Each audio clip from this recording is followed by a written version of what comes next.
você que caiu de paraquedas nesse vídeo, eu sou Yolanda Fordeloni, economista do Econoí, que é a tradução da economia e do dinheiro. E se você não acompanhou, lá nas redes sociais eu comentei na semana passada que chegou o meu dia de me dedicar 100% ao canal. E eu comentei lá nas redes que um dos passos fundamentais para essa decisão foi ter juntado dinheiro. E hoje eu vou traduzir o quê? As 4 mudanças que foram fundamentais para eu conseguir juntar mais grana.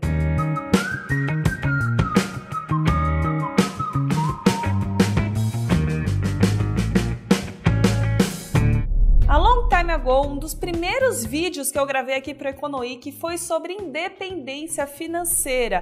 E um dos passos que eu falava lá era sobre a liberdade de emprego, liberdade de trabalho. E não é que esse dia chegou? Muitos vídeos depois, muitos empregos depois, chegou o momento de eu me dedicar 100% ao canal. E eu estou muito feliz com isso, agradeço a todos que já seguem o Econoí, que já apoiam o nosso trabalho. Então, para começo de conversa, já vou falar que você está perdendo tempo se você ainda não segue a gente, porque a gente está em todas as redes sociais, Instagram, Spotify, YouTube, trocando figurinha ali diariamente. Corre lá, se inscreve, apoia o canal.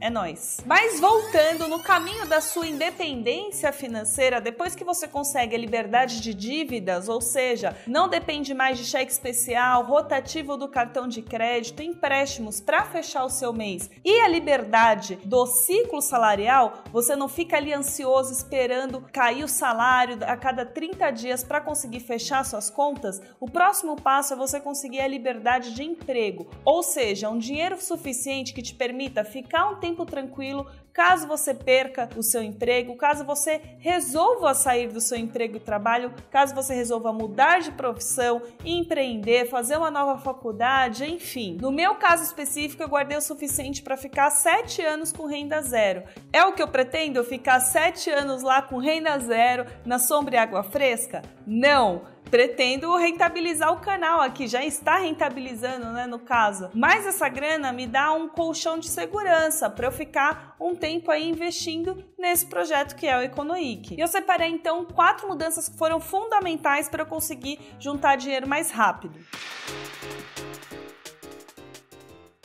A primeira mudança foi aumentar a renda. Quando a gente fala em economizar, em guardar dinheiro e investir, muita gente pensa, vou cortar gastos para conseguir guardar mais grana. Mas é importante também olhar para o lado da renda. E você pode tentar essa renda extra de diversas maneiras, desde maneiras um pouco menos sustentáveis, como vender um item que você não está usando, uma roupa, um tênis super caro, um livro. Eu, por exemplo, descobri outro dia que eu tenho um livro super raro que custa R$700. Estou pensando seriamente em vendê-lo. Até maneiras mais sustentáveis, como você conseguir um freela fixo, ou cuidar de cachorros pelo Dog Hero, ou mesmo alugar o seu carro. Sim, o seu próprio carro você pode pôr para alugar pelo Mubi. Eu optei por ter mais de um emprego, na verdade 3, porque além do Econoic, que entre altos e baixos sempre foi um negócio, eu dei aula numa faculdade durante 3 anos e atuei como relações públicas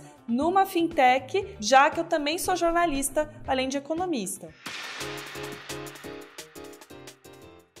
A segunda dica é você estabelecer limites para o seu gasto em todo tipo de despesa. Eu, por exemplo, naquela época, estabeleci um limite de 5% da minha renda para ser gasto com algum tipo de compra, como roupa, sapato, maquiagem, por aí vai. Isso foi importante por quê? Porque nessa época eu aprendi a dizer vários nãos para compras por impulso, porque eu tinha um foco bem claro que era juntar grana. Não tô falando que você precisa ser tão radical, parar de consumir tudo, não comprar mais nada, não ter mais nenhum prazer na sua vida ou nenhum tipo de conforto. Mas é interessante sim você estabelecer limites para esses gastos que são ou te geram prazer ou te geram algum tipo de conforto, como é o caso de aplicativo de transporte como Uber, compra online de comida do iFood, as compras de roupa, compras de tênis, por aí vai. Esses gastos geram prazer, né? Então é gostoso gastar com esse tipo de coisa, mas no longo prazo pode te gerar um baita problema para o seu bolso. Então segura eles, e para você estabelecer esse limite para esses gastos, a dica seguinte vai ser fundamental.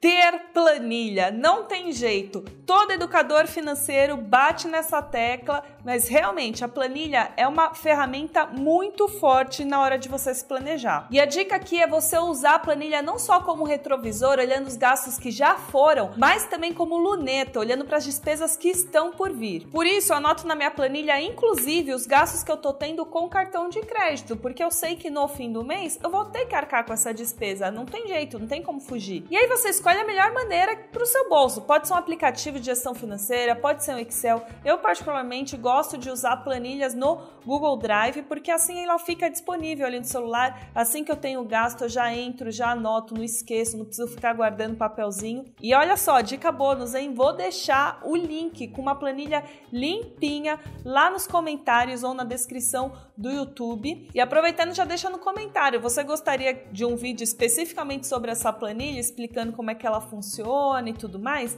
Deixa lá um comentário que a gente faz também. Eu particularmente anoto assim que eu tenho gasto, mas você também pode escolher meia hora do seu dia para anotar tudo, ou 1 hora no domingo, geralmente o pessoal faz. O importante é você adquirir a rotina de anotar todos os gastos.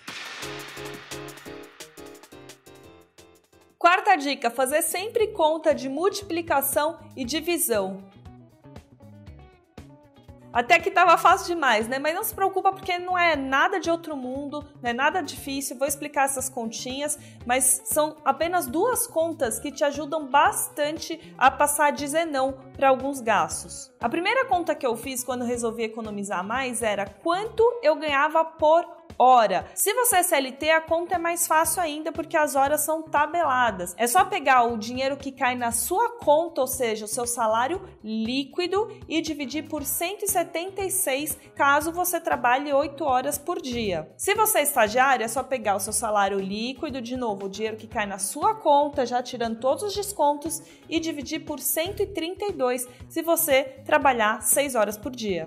E isso considerando um mês comum de 22 dias úteis. Com isso você vai saber exatamente quanto você ganha por hora. Se você ganha, por exemplo, R$4.000 por mês e trabalha lá, gente grande, 8 horas por dia, é só dividir por 176 e você vai descobrir que a sua renda é de um pouco mais de R$22 por hora trabalhada. E por que essa conta é interessante? É interessante primeiro porque ela é bem usada lá fora, principalmente nos Estados Unidos, a galera ganha por hora, por semana, e ela vai te fazer repensar quando você for comprar alguma coisa. Quando você for comprar qualquer coisa a partir de agora, consumir qualquer serviço, você vai saber exatamente quantas horas você está trabalhando para ter aquilo. E vai se fazer a pergunta, será que vale a pena? Também é interessante fazer essa conta para você precificar os seus freelas.